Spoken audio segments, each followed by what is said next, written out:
He was known as the slave of the slaves to Africans being bought and sold in the New World. Tonight we'll learn more about St. Peter Claver and the 100-year-old fraternal organization that bears his name. So please stay with us.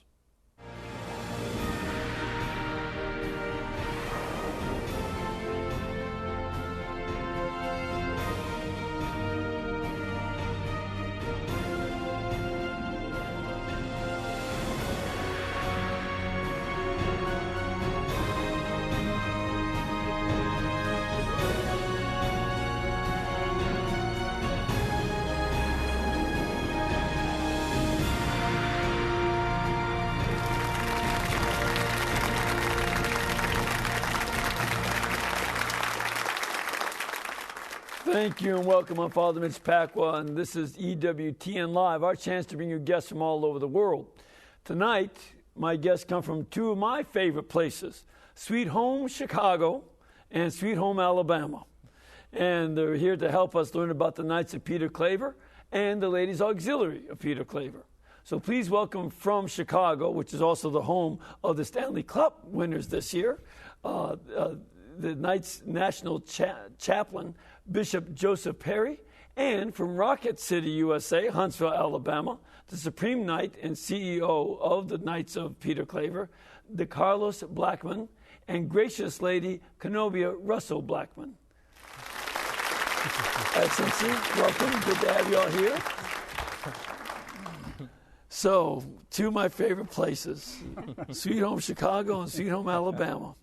We have songs for both of those places. Bishop Perry, you are an auxiliary bishop in the city of Chicago, correct? Right. Mm-hmm. Where is your parish? Where do you reside? I reside at St. Philip Neri, which is on the south side. South side. It's right off the lake. Okay. Mm-hmm. And you, De Carlos and Kenobia, you live in Rocket City. Right. Are you part of the aerospace industry? No. No. Neither am I. I've been known as a space cadet, but that doesn't count. Now, one of the things that a lot of people don't know much about are the Knights of Peter Claver. And you're the national chaplain for the Knights, and you're the Supreme Knight. Mm-hmm. Now, are you the Supreme Gracious Lady? No, sir. No, that's a different group. No, we have a Supreme Lady. Her name is Geraldine Sheldon. She's from Louisiana. Okay. So, right, which is the home for many of the knights and ladies. Mm-hmm. Now, first of all, even before we get to the Knights of Peter Claver, Excellency, would you tell us a little bit about St. Peter Claver himself? Well, Peter Claver was a young man, a young Jesuit, who entered the Jesuits, I think, at the age of 20. And in those days, the conquest of the New World generated a lot of adventure for young men, young people. The New World was a symbol of progress, everything new. Everything to that time was old. And he came under the tutelage of a Jesuit brother who was talking up the frontier missionary lands of the New World, connected with the conquest by the Spaniards, the Dutch, the French, the English, and so forth, but particularly the Spanish conquest of the New World. And Peter Claver was from Verdú in Spain, which is in the Catalonia region, not too far from Barcelona. And he got very excited about that possibility for himself and felt called to that kind of frontier ministry. It turned out to be a lot more than what he imagined it to be. But the Spanish missionaries saw that there was a ripe field for evangelization, or at least work amongst the slaves who were brought there from Africa, West Africa mostly. So he left there in 1610 and never returned. He dedicated his life to the work amongst the slaves who were disembarked there in Cartagena, which is today Colombia, South America. And he had a group of disciples, men and women, who would bring medicines and clothing and blankets and fruit and all those kinds of things to the slaves because they were in such miserable state by the time they arrived. I mean, the slave ships themselves were horrors. Oh yeah, they were doing good that a good third of them arrived at dock by the time they were taken from Africa. Some of them were sick, some of them had died, some of them were beaten to death, some of them thrown overboard, some of them got sick. It was just a terrible, what they called in one book, a filthy voyage. So Peter Claver dedicated himself to this kind of work for well over 40-some years, and then he died of a kind of Parkinson's disease at the age of 73 there at Cartagena. But by the time he died, he had really amassed quite a positive reputation about himself in Colombia. To this day, his stamp is still there in the city of Cartagena, and he's buried under the high altar there. Yeah, there's a basilica named after him. Named after him. Right in the old city. Yeah. Behind the walls, and he's under glass there. We took 2 pilgrimages there connected with our centennial. And that's the centennial of the Knights of Peter Claver. Peter Claver, that's right. Not a personal centennial. No. We were founded November 7th, 1909. So we went down there to visit him. That's about the closest we could get to the person of Peter Claver himself, and got to see the rooms where he worked and lived and died. Cool. Mm-hmm. Cool. Now, you, DeCarlos, are it's the Supreme Knight, the Supreme Knight of the Knights of Peter Claver. Tell us a little bit about the founding of the Knights of Peter Claver. Why were they founded, and what's their purpose? The Knights of Peter Claver were founded as a Catholic fraternal organization for African-American men who could not at that particular time, especially in the South, join the Knights of Columbus. So there was a need to keep Catholic men in a Catholic fraternal organization as opposed to more secular organizations at the time. The organization was founded in Mobile, Alabama on November 7th, 1909. In the Diocese of Mobile, of course. And that's your own hometown. That is my hometown. Yours too, yeah. Correct, Kenobia? The Bay City. Beautiful town too. Yes. If people, you don't have to be afraid of the oil slick. I mean, you can go to Mobile. That's beautiful, beautiful city. So it got founded there as a fraternal men's group for African American men. What else does it do? I mean, besides having a chance for the men to have some sort of fellowship. Well, in addition to the social aspect, of course, Catholic action, apostolic works, participating in community and civic action, development of youth, those are the objectives of the Noble Order, getting involved in the community. Everything that we do, of course, is rooted in the Lord. So Christ is indeed the center, our focus. Yes, amen. Now, Kenobia, you belong to the ladies' auxiliary. Correct. Now, tell us a little bit about them, because I understand that they're actually even more numerous than the men. Yes, we have a large number of ladies across the country, and we support the order and the Knights, and we do a lot within the community as well with supporting the parishes, and we do various activities within the parish, and we also support our youth because, of course, we have a Junior Daughters Division, so we support them. We also help with youth in the community by offering scholarships. So scholarships to what? High school students going off to college. Okay, cool. So this is a fairly active group then. Mm-hmm. Yes. Now, what would be some of the role? I mean, now you're the chaplain, and one of the things about being chaplain is that you're going to make the link between this lay organization and the bishops and the church. Yeah, tell us a little bit about that. What do you see as your role? Well, I'm there for our principal gatherings. We gather district-wise as well as nationally-wise. We have a national convention every summer. And then each of the districts, how many districts are there? 6. 6 districts.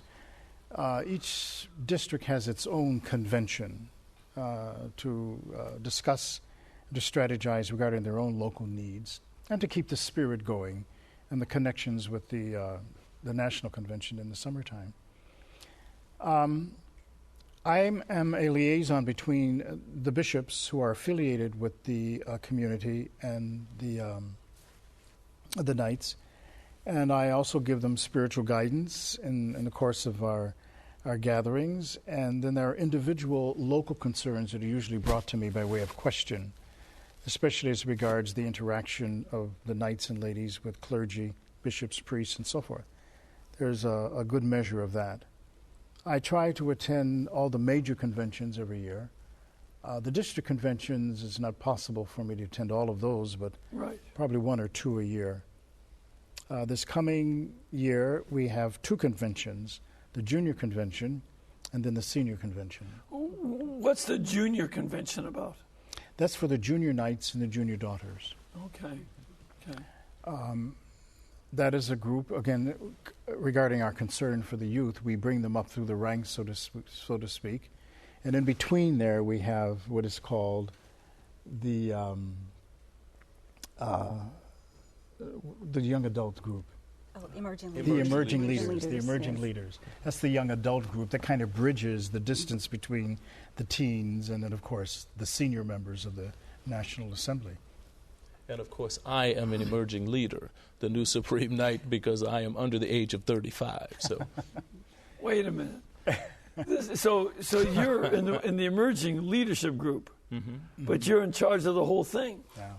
Ain't God good? Yes, he is. Yes, he is. So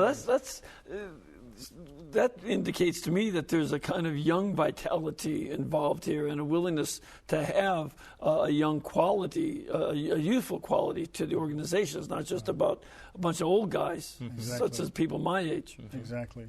We're very concerned about the transference of that young group, young adults, into the senior division, and both the daughters as well as the young knights. Why? What's the difficulty? Well, the difficulty, I think, with any other organization, civic organization, even a religious organization, life changes for many young people, especially when they go off to school and they lose some of the connections that they have in the community and with the church and so forth. We try to stay connected the best we can by hoping that the formation that they receive as junior daughters and junior knights will stay with them, and then they make that transference over to the senior division. Those are the future knights and ladies. Sure. There's 18,000 of us all told. 18,000. Yeah. That's a nice sized number. Yeah. That's a nice sized number. And one of the other things that I know the Knights of Columbus do is they also have an insurance policy for the families. Does anything like that also go on? There is. How so? Through the Alabama Department of Insurance, we insure our members as well. Okay, so in one sense, it's trying to give a wider sense of the support for the family as well. That's right. Yeah, that's They started out with a death benefit way back because African Americans, insurance wasn't available to them in a lot of respects, and people with death in the family oftentimes were left bereft of any monies to finance funerals and burials. So we started off with a death benefit, and that continues to expand over the years to offer some, it's not everything, but it offers some additional funds to a family with, a pretty rough period of life. Yeah, well, and made rougher by sometimes it's us, it's we men who die first, and that can also mean a loss of income as well as the expenses of funerals. So this is one of the things that a lot of men's fraternal organizations will do, have foresight to help protect the family. Now, in terms of some of the social apostolates and various other apostolates, what would be the main apostolates? Let's start off with the ladies. What would be some of the apostolates that the ladies do? Well, let's see. Like just in fellowship with just different activities. Yeah, right. Well, I would say within the parish community that we support the parish community with various activities that go on within the community, and then we help with, like in my own local court, we help with like our Black History program. The ladies will help with that with the school that's connected with my church. So we will help with in that aspect. So that's kind of one of the ways that we do that. And how about for the men? There are a number of things. Of course, also with the ladies, I know, and speaking of the Huntsville Council and Court, there's an annual Valentine Champagne brunch to provide funds and what have you for scholarships for young people. In addition to that, there are different programs to evangelize in the community. So these are some of the apostolates. Sickle cell is a national program within the Knights of Peter Claver. Because sickle cell is a disease that only affects African Americans. That is correct. So it would be a very appropriate kind of outreach for the community to be able to deal with a problem that's distinctive of the community. That's correct. Yeah, that's pretty good. The women, too, in many of their units, I know the ones I'm acquainted with, mostly in the north, do a lot of work with young women, especially in chastity programs and children who are unwed mothers and so forth. And they also do a lot of counseling to women, especially women who are single mothers, things of that nature. And a great support. See, the Knights and Ladies of Peter Claver are parish-based rather than lodge-based. Our action comes out of the parish, and we're really encouraged to be of great assistance to local bishops and priests, as opposed to the lodge concept. Like the Knights of Columbus would be much more oriented towards, the Knights Hall. Yes, that's right. We don't have halls so much. We are based right at the parish. So that keeps a nice connection. That's a different structure. Now, one of the realities of this is that it comes out of a situation, especially that was going on at the turn of the last century, where the kind of structuring of racism in the country made this kind of organization of a distinctive group necessary. I mean, it was against the law to have integration.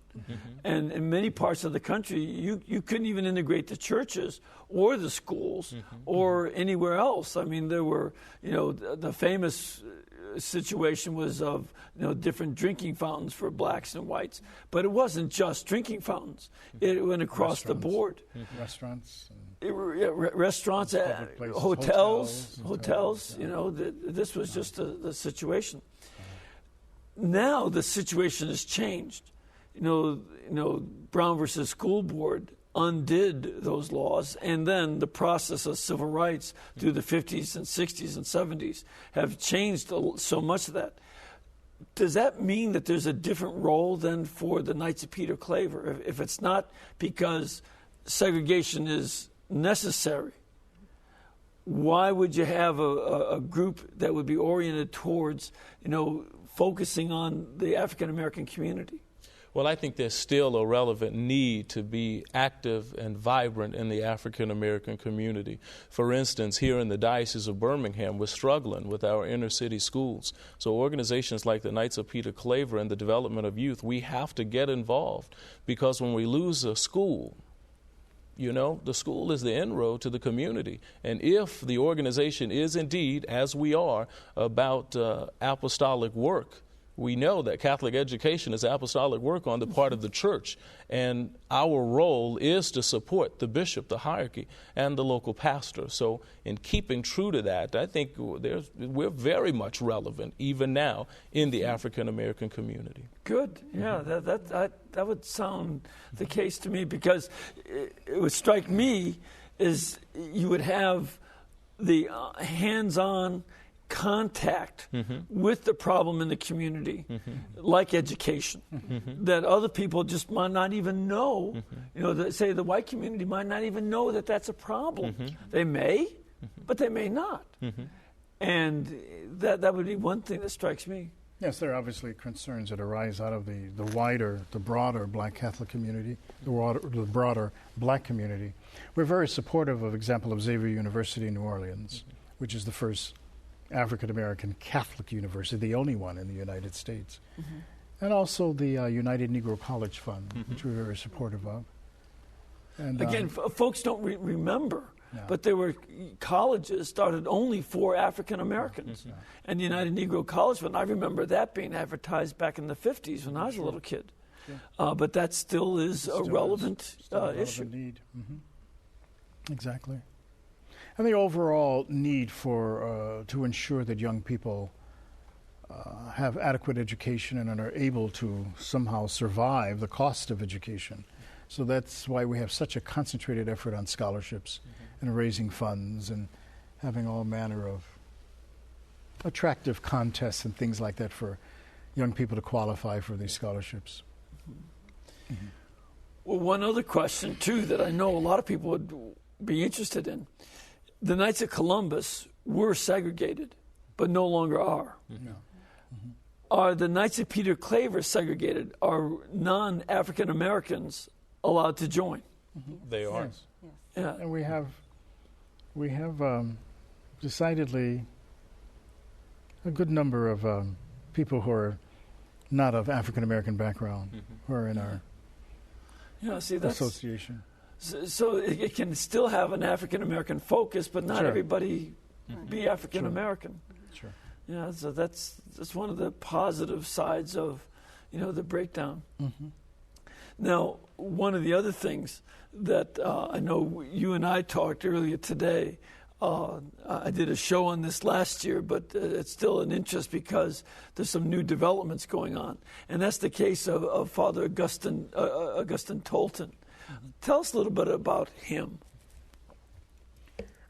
Augustus Tolton is the son of slaves born in Brush Creek, Missouri. He's in the northeast corner of the state. Today it would be the Diocese of Jefferson City. And his mother escaped with his brother and his sister across the Mississippi River to get into what was territory where they harbored escaped slaves. There was a town there by the name of Quincy, Illinois. Right. His mother's husband, Paul, had already left the family to fight in the Civil War with the Union troops. There was some regulation at that time that if a black man could get into one of the Union troops, he could win freedom for himself and his family. Because that was before the proclamation, the Emancipation Proclamation, yeah. By which the president just made a proclamation freeing all the slaves. So just because the war was going on, that wasn't in itself in the first 3 years sureness that there was going to be liberation for the slaves. No, there wasn't sureness at that time. Well, he died in St. Louis of dysentery. There's a question whether he actually ever fought with the Union troops. But in the meantime, his mother raised the children in Quincy, Illinois at that time. And they had a rough time there because she couldn't get her kids into Catholic schools that would accept them. So he came under the private tutelage of some Notre Dame sisters and several priests, a couple of Franciscan friars, who tutored him in between him working in a tobacco factory and a bottling factory to help support the family as a young boy. They attached himself to one of the parishes in Quincy, where he learned how to serve Mass, and they noticed in him some seeds of a vocation, but they couldn't find a seminary that would accept him. After contacting just about all of the seminaries that were extant at that time in this country. And the reason that they wouldn't accept him is because the seminaries were afraid to accept an African American. Exactly. Their livelihood, their reputation was at stake accepting a black student. So the Franciscans, the Sacred Heart province here in the country, tried to get their superior general in Rome, who had a contact at the Propaganda Fide, which was a seminary that educated missionaries to serve anywhere in the world, especially in mission lands. And after several tries, he was accepted at the College of the Propaganda. That was in 1860. And he stayed there for 6 years studying philosophy and theology, and he was ordained, that was 1880. Yes. 1880. He was ordained 6 years later in 1886. And the idea was to send him to Africa. They felt he could not succeed in America at all, given the anti-Catholicism that was so prevalent at that time. And still the prejudice that existed over race in society.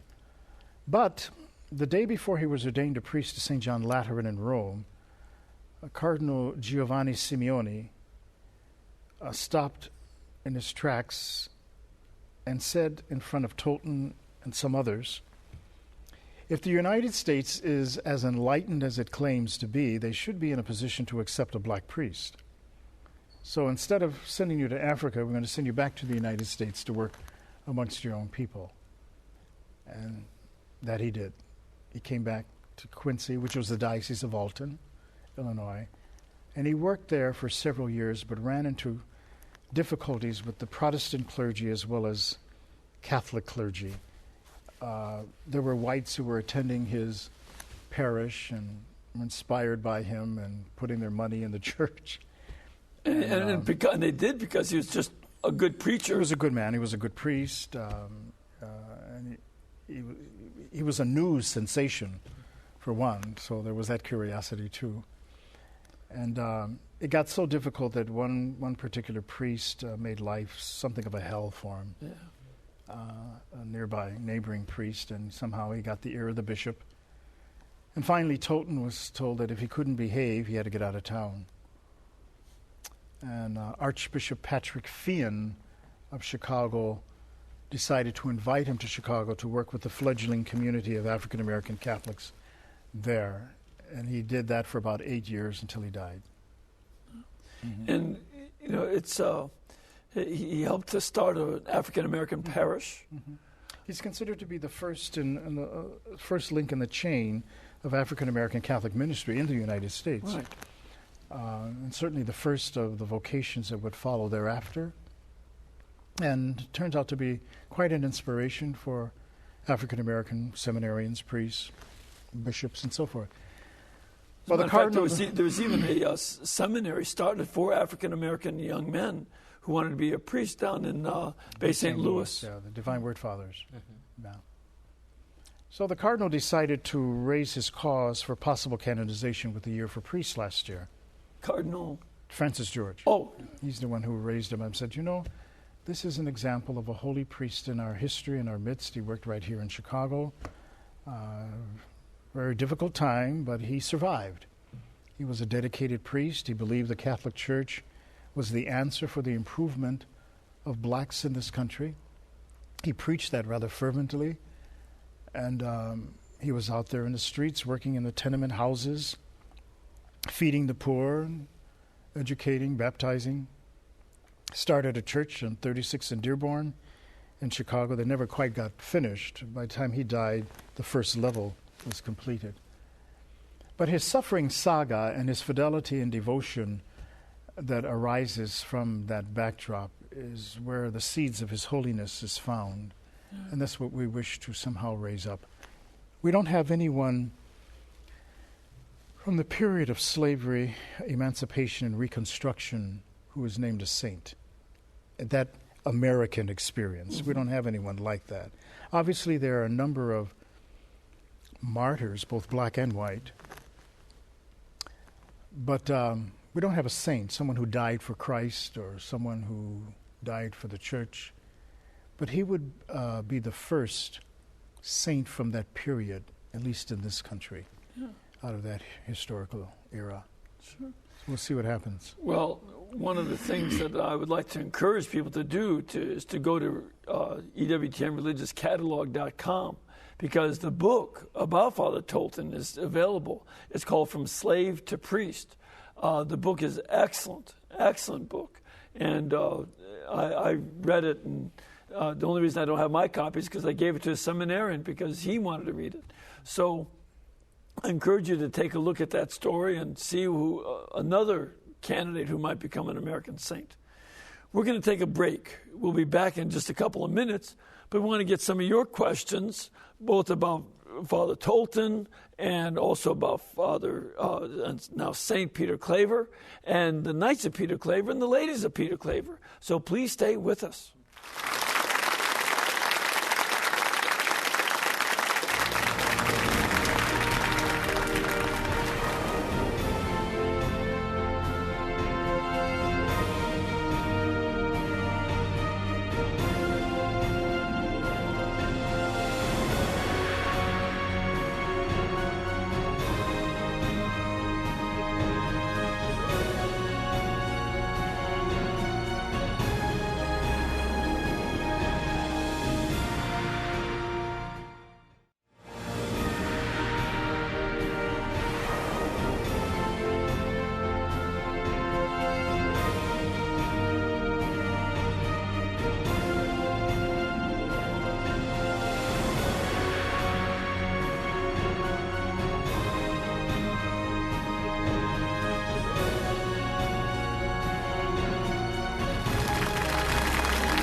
Thank you and welcome back. If you want to get more information on the Knights of Peter Claver, you can go to www.kofpc.org.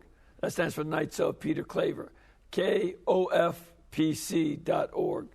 So that would be one way to get some more information about the Knights. And if you're interested in joining, this would be a great opportunity to start looking into them. Also, we want to remind you that you can come here on pilgrimage if you have a chance to be part of our live studio audience, as well as come here for Mass. We encourage you to come here. I just love having you being able to come over here. Our phone number for the pilgrimage department is 205-271-2966. That's 205-271-2966. Or you can go to the website, www.ewtn.com. And I was explaining to His Excellency, His Excellency, of course, is from Chicago, and he might not know some of the delicacies we have down here in the South. But you ever see the movie Fried Green Tomatoes? No. Well, what good is that? No. Actually, the place where the book was written is just down here in Irondale, and the restaurant for the fried green tomatoes is just over here too. So, because you don't get too many fried green tomatoes in Chicago. There's some, but it's not on every street corner. Not on every street corner. So my mother loved fried green tomatoes. That's good. And also, related to some of the things that we've been talking about, at my own website, fathermitchpacwa.org, the word father is spelled out. I have a brand new talk that I gave, making a link between the Dred Scott decision, Plessy versus Ferguson, and the Roe versus Wade decisions. It's called The Court, Dignity, and Danger. Because when the Supreme Court does things to attack human dignity, as it did with African Americans and with children, it's something that causes danger. So I encourage you to take a look at that and get a little bit more background on some of the issue of that we have to deal with in terms of where the prejudice came from and how that became part of the law through the Supreme Court creating law. That would be a useful topic to deal with. Are you ready to deal with some callers? Sure. All right, we have Stephanie on the line. First of all, Stephanie? Yes. Hi, where are you from? I'm from New York City. Great. And what is your question, ma'am? Well, I have a combination of a question and statement. First, I want to say that I am a new convert. I just recently completed all my sacraments on April 3rd, 2010. I'm an African American. Congratulations. Welcome. Yes, I'm excited. I would say welcome home. And the amazing thing is that I converted from being a Muslim. So, and I'm so excited tonight because that's one of the concerns. I'm 51, and I'm a child of the 60s and 70s, and I'm very sensitive to the effects, the injurious effects of institutionalized racism. And it's so important for me as a new Catholic to see people that look like me and see the rich history of black Catholics in the United States. So I want to commend EWTN for having the guest on tonight. My question is very quick. I am very involved in a black cultural study group within my parish, and the first time I've ever heard of the Knights of Peter Claver, and I was wondering if there was activity in the northeast coast where I live. All right, so are the Knights and the ladies of Peter Claver active in New York? I think there's an inactive unit in New York State right now, but I do know that we have units in Massachusetts in the New England area, so we do have some over in the area, but I don't know about New York presently. Well, I think this sounds like a mission. It is, indeed. It is. Expansion is always a mission for the Supreme Knight. And Stephanie sounds like she might be one of the people on the ground. We'll try to get you her phone number, let you get a hold of her. Do you know of any organizations of the Knights out in the Northeast besides these? Or any of the bishops? Or He's accurate about New York. Our northern district takes in a number of states that really run from Illinois all the way up to the eastern seaboard. And we've always been concerned about developing the eastern seaboard area. Absolutely. Yeah, and a number of African-American Catholics tend to be more towards the Midwest and in the South over into Texas, not so much in the Northeast, outside of places like New Jersey and New York. But we haven't had a very active presence in New York. So it's something to really look at. It sounds like it to me. Also, because she's interested in African-American history, and would there be materials about Black Catholic history that this lady would be able to get a hold of? Oh, yeah. Oh, definitely so. I mean, from the organization, in addition to that, National Black Catholic Congress. So clearly there are many avenues by which to get information on African American Catholic history. Now, if she would just type in her computer and Google National Black Catholic Congress, which is situated in Baltimore, there's a plethora of information about events and developments, history, and all kinds of things about African American Catholics. Great. Great. That's a great thing. That's good to have that available. Now, let's have another caller. We have Connie on the line. Hello, Connie. Hi. Hi, where are you from? I'm from Honolulu, Hawaii. Wow, you win the long distance award so far. Yeah, EWTN is very popular here. Oh, that's great, Connie. And what's your question tonight? Well, my question is, now that the Knights of Columbus have seen the light, so to speak, do the Knights of Peter Claver ever fellowship with the Knights of Columbus? We do very, very often in different parts of the country. Here in the Diocese of Birmingham, Bishop Baker encourages both organizations to turn out and to participate in activities together. For instance, we were with him just earlier, and he was talking about even more opportunities to get together. Oh, that's a good thing. And is there contact with the Supreme Knight of the Knights of Columbus and yourself as Supreme Knight of the Knights of Peter Claver? Do you have contact at that level too? There is contact at that level. All of the Catholic organizations, fraternal organizations, are members of the International Alliance of Catholic Knights. So all of the Supreme Knights of the different orders and what have you, there is some communication. Oh, that's great. That's good to know. Convention every several years. We hosted them in 2009. They're from all over the world, Africa, Europe, Australia, New Zealand, Canada. They all came together for this. I think it's every 3 to 5 years. I think it is that Supra organization, fraternal orders, comes together. And for you to host them during your 100th anniversary was sort of a cool thing to do.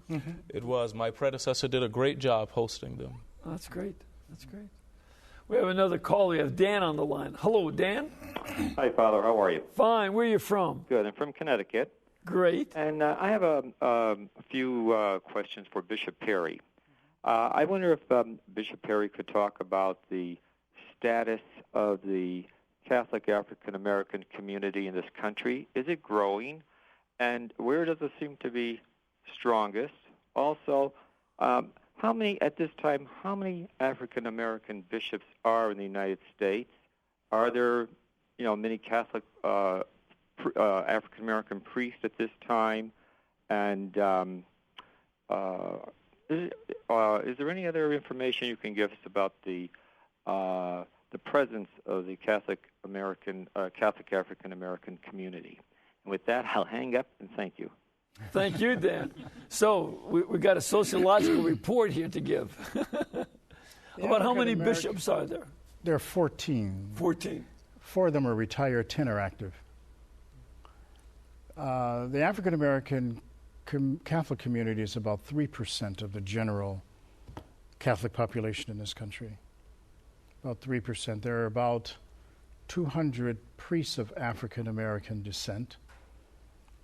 There are many more who are of African descent, basically missionaries and recent immigrants. There are a lot who've come from Nigeria, Ghana, Uganda, Kenya. Yeah. And with the war in Rwanda, there's been a number of priests who've come from Rwanda, some of them as refugees who can't go back for whatever reason. Some of them were targets during the persecution. Most of them do come from, and they come here as students for continuing education. Some of them come here for pastoral ministry, and they work for several years and go back. Some of them stay. I'm always surprised by some of the Nigerian priests I meet who go way up to the north. I said, how can you stand the weather? But they seem to be with really a decided missionary zeal. Exactly. Yeah, and they have sort of like a mantra that, the faith was brought to us by European missionaries, and now that we have plentiful vocation numbers, we are duty-bound to go out and do for others what was done for us. They say that readily. I know, very, very much so. Yeah. And they have a real energetic drive, in the mission. It's always been very impressive because a number of them come through here. Sure. The largest number of African American Catholics are found in the east, in the New York, Baltimore area. In the south, it would be largely New Orleans, and over to the west would be largely California, Texas, parts of Texas. In the Midwest, Chicago on up to about the Twin Cities. That's where the largest concentrations of African American Catholics would be found. And there'd be a good concentration down in South Louisiana as well, south of New Orleans. Yeah, exactly. The lot there.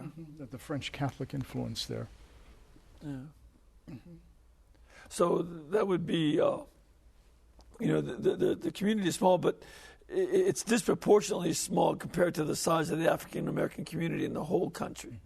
Because African Americans are, about 12%? About 12% of the whole. Yeah. At most, yeah.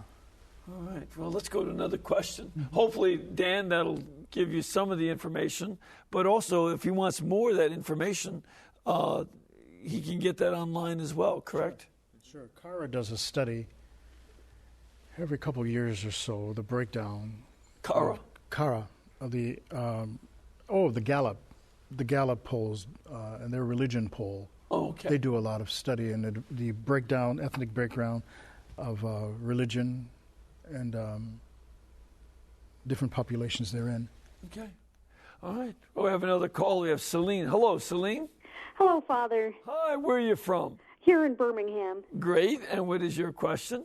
Well, knowing how Planned Parenthood likes to put itself in African American communities, I wondered how, if the Knights and Ladies of Peter Claver are active in pro-life work and especially educating African Americans about how Planned Parenthood is trying to target them.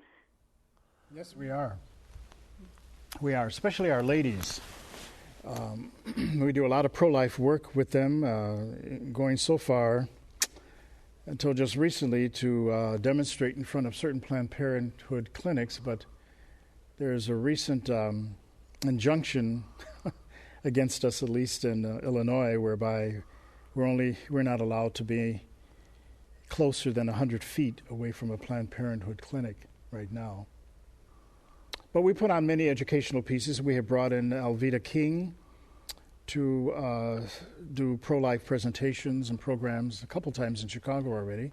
And so that people know who Alveda King is, yes. Why don't you mention... Alveda King is the daughter of Martin Luther King Sr., Jr., right, Sr. No, Martin Luther King Jr. That's the daughter, Alveda. Right. Yes. And she is very active in pro-life work and very much attached to the programs that Father Frank Pavone puts on, and a real good voice, a real good Christian voice. And she's very sympathetic to the Catholic program in this regard. Yes. And our ladies do a lot of work with young women, especially in chastity education, and even women who are single mothers. And women who are need counseling and assistance when it comes to a crisis pregnancy. That goes on routinely. Okay. And I think Alvita is a niece. Oh, niece, you're correct. Thinks it's a niece. Right. You're right, you're absolutely right. It was his brother's daughter. His brother's daughter, you're right. All right, we have another caller, Len. Hello, Len. Hello, Father. I had read the Father Augustine Tolton book. In fact, I'm on my second reading of it. And I agree with Bishop Perry. He does deserve canonization for all he went through and for how he reacted to the discrimination. But what made me, was appalling to me and made me ashamed of our Catholic Church was the way that he was treated not only by parishioners but by the clergy of the church. And I wanted to ask your guests, hopefully that is all in the past. Have they encountered any discrimination whatsoever from anyone in the Catholic Church? From an African American clergy? Yeah, no. Well, just with the clergy, you know, especially I think he means the white clergy. Would there still be bigotry that you come across because of being African American? Would you? I don't think I don't think that I've experienced that from our Catholic clergy. No. I haven't experienced that. It's not so apparent anymore. There's little stuff that pops up here and there, but it's not as overt or blatant as it once was, especially when I was a kid in the 1950s, when desegregation of schools was just beginning to take place. And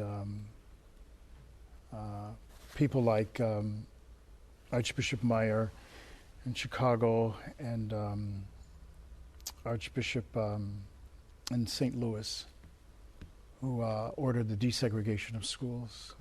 Not Carberry, before him. It had come to me. It had come to me. Or Archbishop Cody down in New Orleans.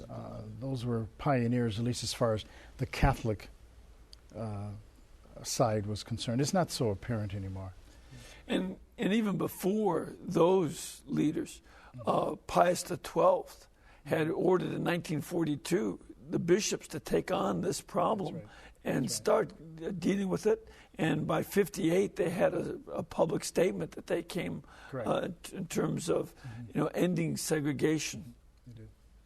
So it took some time, tragically. It did. One of the things along that line, though, that's I find fascinating, and a lot of people don't know, what was the relationship of the papacy to the slave trade? There were several popes in there who issued denunciations of slavery. I think the first was Eugene IV. Eugene IV, and there was a Pius III. Right. As well, who issued a very strong statement. But in the areas of commerce and trade and business, that's an area that's been very difficult for the gospel to penetrate. You notice that if anyone who does a sociological study of those pieces, commerce, trade, and business, relative to the Christian message, those have been difficult areas. During the time of the slave trade, business and commerce and trade, industry was carried on by human labor. We didn't have any machines. Right. So they turned to Africa for that human labor, and that was associated with the inability of people to see dignity in black skin. And so they could easily rationalize or compromise bringing hordes of people over here, capturing them, bartering them for them, bringing them here for labor. But attached to that, it was uncompensated labor. You didn't deserve to be compensated for what you did. And then the human horrors that were attached to that, the abuse was profound. And that was exactly why both Eugene IV and Pius III put it under excommunication. That was automatic excommunication to be involved in the slave trade. Exactly. So that's something that, and I think it was repeated every century after that. At least once a century, with the condemnation and excommunication were repeated. People just didn't, just didn't want to. Again, they said, that's church, this is business. That's right. We got to run business and keep church out of it. It was glossed over. There were some slave masters who somehow rationalized it by having their slaves baptized. Right. But and there was all kinds of machinations with the scriptures, some saying that scriptures endorse slavery by somehow twisting some of the words of St. Paul in there and so forth. But you always had the abolitionists who had a counter message that this was absolutely unjustifiable in terms of Christianity. Right. Now, we have just a couple more minutes left. What do you think are some of the roadblocks that would be there for African Americans to be interested in the Catholic Church? What would be some of the things that people say, I'm not so sure that I want to become Catholic? What would be some of those issues? There are several. One, the black church traditionally or classically is owned and operated by blacks. It's of our own creation. It arose at a time in which the churches did not receive blacks into their fold. So you had many Pentecostal and spiritualist traditions, everything from storefronts to porch gatherings that just came up because those of African descent were naturally religious people. And even with emancipation, it wasn't so easy for those churches to receive blacks into those churches after emancipation. So they see a church that's Catholic that, by and large, blacks are not the majority, and they certainly are not the majority in terms of leadership. So that is one deterrent. The other would be the cultural or the ethos of the black experience is not all that apparent except in pockets of our church or where black Catholics can be found. We are a multi-ethnic, multi-racial church experience, at least in this country. And so we're alongside other ethnic groups, and one of the smaller groups at that. Third of all, we don't have a clergy that is proportionate to our numbers. Those are the big three, I think. And one of the things that I know from our discussion that the Knights of Peter Claver and the ladies are trying to encourage vocations. That's one of the tasks that you have, is to try to encourage members to consider, do you have a call from God or not to the priesthood or to the religious sisters? Yeah, and that'd be some of the important elements, so that sense of ownership, can be there. I just want to give one last time, again, the website for the Knights of Peter Claver is www.kofpc.org. Knights of Peter Claver, kofpc.org. And you can find out more information about that organization as well as their role within the church. I want to thank you for your role. Thank you all, the three of you, for being here tonight. It's been a delight. It's been a delight. And Excellency, would you bless us with this relic that includes Peter Claver in it? Oh, yes. All of the Jesuits.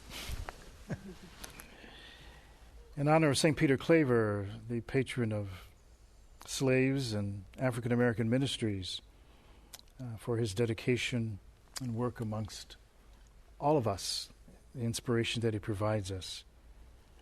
We bless each of you in the name of the Father, and of the Son, and of the Holy Spirit.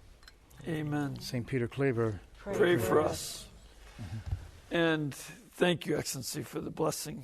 And we want to thank all of you. We can bring this program to you and all of our other programs because this network is brought to you by you.